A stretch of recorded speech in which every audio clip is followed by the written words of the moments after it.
जब ब्रह्मा जी के मानस पुत्र महर्षि भृगु ने ली थी त्रिदेव की परीक्षा, पढ़िए ये पौराणिक कथा।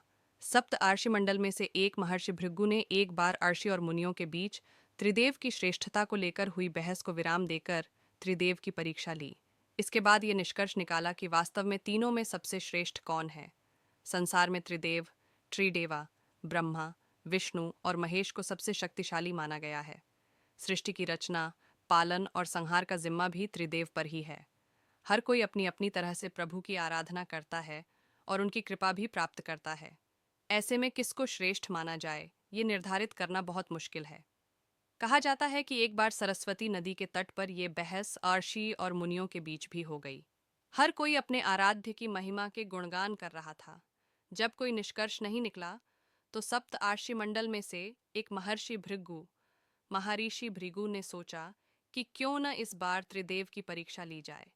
महर्षि भृगु को ब्रह्मा जी का मानस पुत्र, मानस सन ऑफ ब्रह्मा माना जाता है। भृगु का ये विचार अन्य आर्षि और मुनियों को भी पसंद आया और वे सभी इसके लिए तैयार हो गए। सबसे पहले ब्रह्मा जी के पास गए। भृगु सर्वप्रथम अपने पिता ब्रह्मा जी के पास गए और उनको न तो प्रणाम किया और न ही उनकी स्तुति की। ये देखकर ब्रह्मा जी को बहुत क्रोध आया।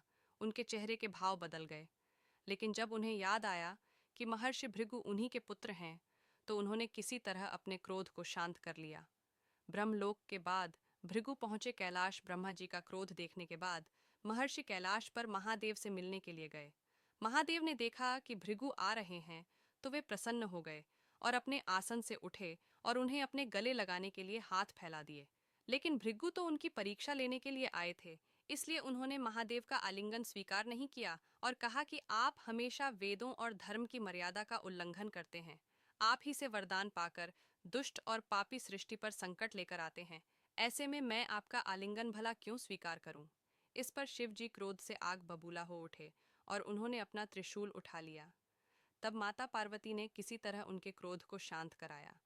अंत में बैकुंठ पहुंचे भृगु। अब बारी थी जगत के पालनहार भगवान विष्णु की परीक्षा की। इसलिए मुनि वैकुंठ लोक पहुंच गए। उस समय भगवान श्री हरिदेवी लक्ष्मी के साथ क्षीर सागर में विश्राम कर रहे थे। महर्षि भृगु ने जाते ही उनके वक्ष पर तेजी से लात मार दी। भक्त वत्सल भगवान विष्णु तुरंत ही अपने स्थान से उठे और हाथ जोड़कर बोले, महर्षि कहीं पैर में चोट तो नहीं आई? मुझे आपके आगमन का भान नहीं था। क्षमा कीजिए, आपका स्वागत न कर सका। आइए और आसन ग्रहण कीजिए। आपके चरणों का स्पर्श तो तीर्थों को पवित्र करने वाला है। ये सुनते ही महर्षि भृगु की आंखों से अश्रु बहने लगे।